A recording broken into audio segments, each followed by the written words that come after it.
নমস্কার, Bengali film reviews চ্যানেলের তরফ থেকে আপনাদের সকলকে সুস্বাগতম। আপনাদের সঙ্গে আমি তন্ময়। আজকে আমরা রিভিউ করব ধ্রুব ব্যানার্জি পরিচালিত ছবি বগলা মামা যুগ যুগ জিও।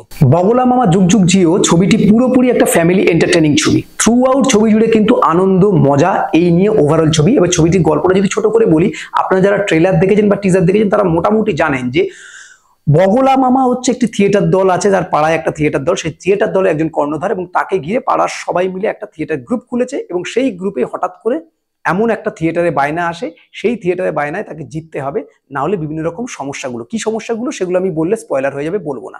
ফলত সেই সমস্যাগুলো কি করে সলভ করছে এই নিয়ে ওভারঅল সিনেমা। এই ছবির মূল ভূমিকায় আছে খরাজ মুখার্জি, তিনিই আমাদের বগলা মামা। এছাড়া পাশাপাশি রয়েছে আরো এক ঝাঁক তারকা, যেমন ঋদ্ধি সেন, কৌশিক সেন, অপরাজিতা আঢ্য, দিতিপ্রিয়া, রজতাভ দত্ত, এছাড়া আরো অন্যান্যরা। এই ছবির মূল পজিটিভ পয়েন্ট হলো যে অনেকদিন বাদে আমরা এরকম একটা নির্মল কমেডি দেখতে পাচ্ছি।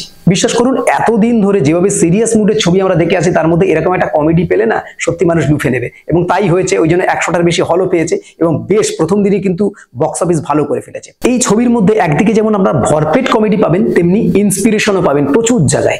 এক জায়গায় যখন দেখতে পাবেন যে যখন এই যে কম্পিটিশনটা, যে নাটকের দলের যে কম্পিটিশনটা, সেই কম্পিটিশনটা আদেও তারা শেষ পর্যন্ত জিততে পারবে কিনা, এবং এই জেতার উপর কিন্তু ডিপেন্ড করছে তাদের অনেক কিছু। ফলে এই জায়গাটায় যেভাবে তাদের মোটিভেশন করা হচ্ছে এবং যেভাবে তারা মোটিভেটেড হচ্ছে এক একটা স্পিচের মাধ্যমে, সেই মোটিভেশনটা কিন্তু আপনারাও ফিল করতে পারবেন হলে বসে। এই ছবির মূল আকর্ষণের বিষয় হচ্ছে যেমন কন্টেন্ট, তার সাথে সাথে প্রত্যেকের পারফরমেন্স। খরাজ মুখার্জিকে আলাদা করে রাখবো, কারণ সে হচ্ছে পুরো কর্ণধার এই ওভারঅল ছবির। যেমন বগলা মামা ওই থিয়েটারের কর্ণধার, তেমনি পুরো ছবিরই কর্ণধার। পাশাপাশি যদি বলি, কৌশিক সেন, তার অ্যাপিয়ারেন্স অসাধারণ, ঋদ্ধির অসাধারণ, এবং সবচেয়ে বড় কথা রজতাভ কিন্তু আমরা বিভিন্ন জায়গায় দেখেছি ভিলেনের ভূমিকা এবং বিভিন্ন আলাদা আলাদা রোলে দেখেছি। এখানে কিন্তু সে সম্পূর্ণ আলাদা।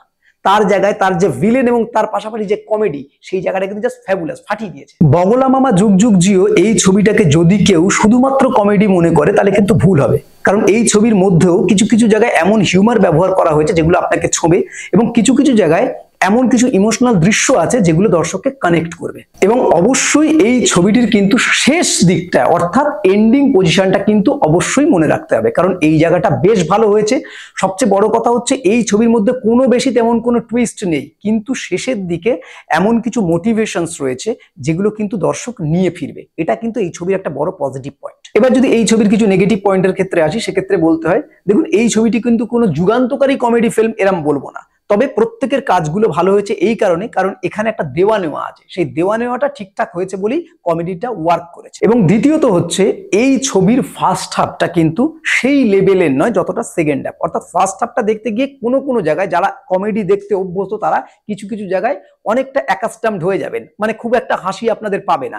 কিন্তু শেষের দিকটা পুরোপুরি এঙ্গেজিং, যেটা কিন্তু এই সামনের দিকে যে ল্যাকটা, সেটাকে কিন্তু পূরণ করবে। এবং শেষ পর্যন্ত যদি খুব অনেস্টলি বলি, তাহলে এই পুরো ছবিটির মধ্যে প্রথমভাবে বেশ কিছু জায়গা আছে যেখানে ক্লিশে কমেডি আমরা পাই।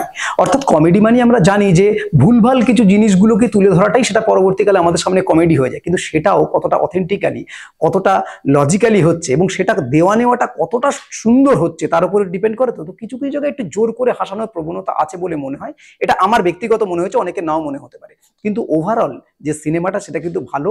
যারা ফ্যামিলি অডিয়েন্স তারা কিন্তু এনজয় করবে, এনজয় করতে বাধ্য, এবং আপনারা তার জন্য যান। অবশ্যই সিনেমাটা গিয়ে দেখুন এবং কিরম লাগলো সেটা আমাদেরকে অবশ্যই জানাবেন কমেন্টের মাধ্যমে। এই হলো ওভারঅল রিভিউ। এরকম নতুন নতুন রিভিউ জানতে বেঙ্গলি ফিল্ম রিভিউজ দেখতে থাকুন। আপনাদের গুরুত্বপূর্ণ মতামত আমাদের কমেন্ট বক্সে অবশ্যই জানাবেন। বেঙ্গলি ফিল্ম রিভিউ সোশ্যাল মিডিয়াতে সব জায়গায় অ্যাভেলেবেল আছে, আপনারা সেখানে আমাদের ফলো করতে পারেন। বাংলা সিনেমাকে এগিয়ে রাখুন, বাংলা সিনেমার পাশে থাকুন। Thanks for watching.